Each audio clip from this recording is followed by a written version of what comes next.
Pagbasa mula sa unang sulat ni Apostol San Pablo sa mga taga-Tesalonika. Tungkol naman sa pag-ibig na dapat iukol sa mga kapatid sa pananampalataya, hindi na kailangang paalalahan pa kayo dahil itinuro na sa inyo ng Diyos kung paano kayo mag-iibigan. At ito na nga ang ginagawa ninyo sa mga kapatid sa buong Macedonia. Gayunman, ipinapakiusap pa rin namin sa inyo, mga kapatid, na pag-ibayuhin pa ninyo ang inyong pag-ibig. Pagsikapan ninyong mamuhay ng tahimik, pakialaman ang sariling gawain, at magtrabaho kayo upang mabuhay tulad ng itinuro namin sa inyo.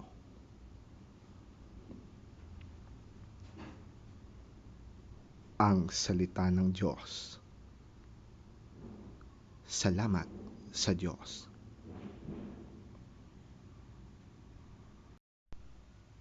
Ang mabuting balita ng Panginoon ayon kay San Mateo. Papuri sa iyo, Panginoon.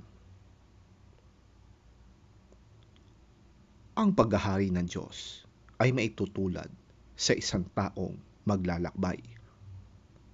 Kaya't tinawag niya ang kanyang mga tauhan at ipinagkatiwala sa kanila ang kanyang ari-arian. Binigyan niya ng salaping ginto ang bawat isa ayon sa kanilang kakayahan. Binigyan niya ang isa ng 5,000 salaping ginto, ang isa na may 2,000 salaping ginto, at ang isa pa ay 1,000 salaping ginto.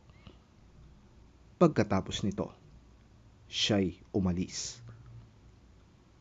Kumilos agad ang tumanggap ng 5,000 salaping ginto at ipinangalakal yon.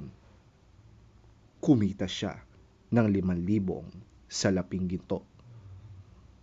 Gayon din naman ang tumanggap ng 2,000 salaping ginto ay kumita pa ng 2,000 salaping ginto. Ngunit ang tumanggap ng 1,000 salaping ginto ay humukay sa lupa at itinago ang salaping ginto sa kanyang Panginoon. Pagkaraan ng mahabang panahon, bumalik ang Panginoon ng mga tauhang yon at sila'y pinag-ulat. Lumapit ang tumanggap ng 5,000 salaping ginto at sinabi, "Panginoon, ito po ang 5,000 salaping ginto na iniwan ninyo sa akin. Heto naman po ang 5,000 salaping ginto na tinubo nito." Sinabi sa kanya ng Panginoon, "Magaling, tapat at mabuting lingkod. Halika, makihati ka sa aking kagalakan. Naging tapat ka sa kaunting halaga, kaya gagawin kitang tagapamahala ng malaking halaga." Lumapit din ang tumanggap ng 2,000 salaping ginto at ang sabi, "Panginoon, ito po ang iniwan ninyo sa aking 2,000 salaping ginto. Heto naman po ang 2,000 salaping ginto na tinubo nito."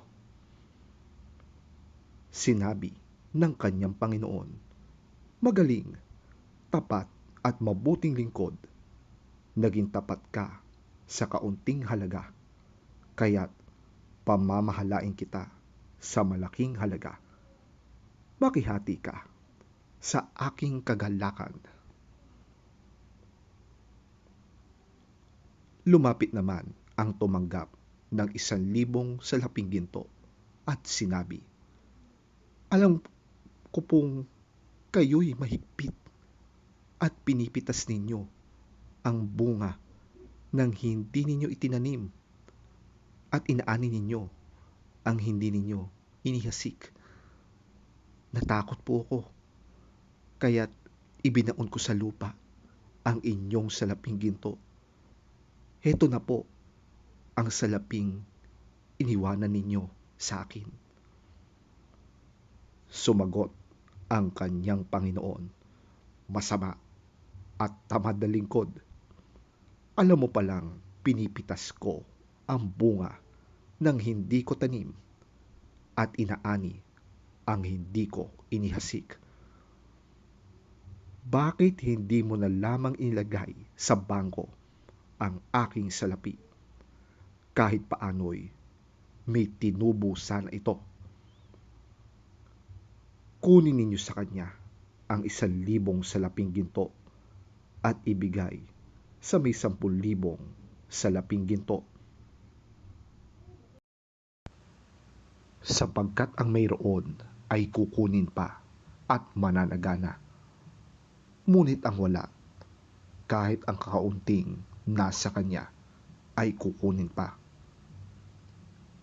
Itapon ninyo sa kadiliman, sa labas, ang walang silbing taong yan. Dooy mananangis siya at magngangalit ang kanyang mga ngipin.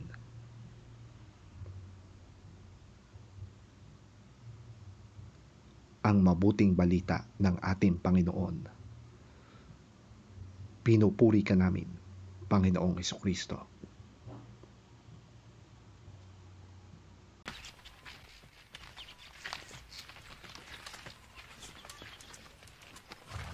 Again, it will be like a man going on a journey who called his servants and entrusted his property to them.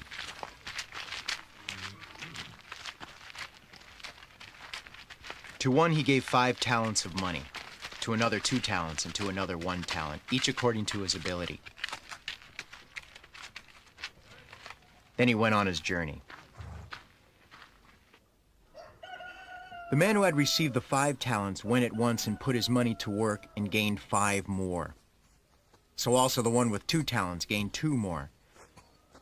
But the man who had received the 1 talent went off, dug a hole in the ground, and hid his master's money.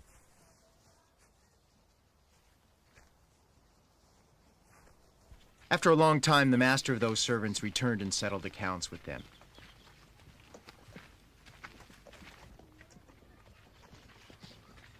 The man who had received the 5 talents brought the other 5. Master, He said. you entrusted me with 5 talents. See, I have gained 5 more. His master replied, Well done, good and faithful servant. You've been faithful with few things. I will put you in charge of many things. Come and share your master's happiness. The man with the 2 talents also came. Master, He said, you entrusted me with 2 talents. See, I have gained 2 more. His master replied, Well done, good and faithful servant. You have been faithful with a few things. I will put you in charge of many things. Come and share your master's happiness. Then the man who had received the 1 talent came. Master, He said, I knew that you are a hard man, harvesting where you have not sown and gathering where you have not scattered seed. So I was afraid, and went out and hid your talent in the ground. See, here is what belongs to you. His master replied, You wicked, lazy servant. So you knew that I harvest where I have not sown, and gather where I have not scattered seed.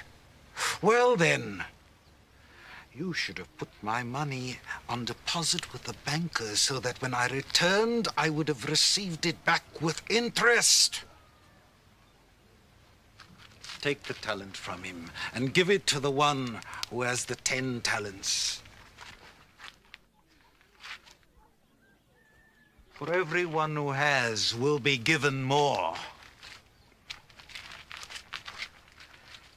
And he will have an abundance.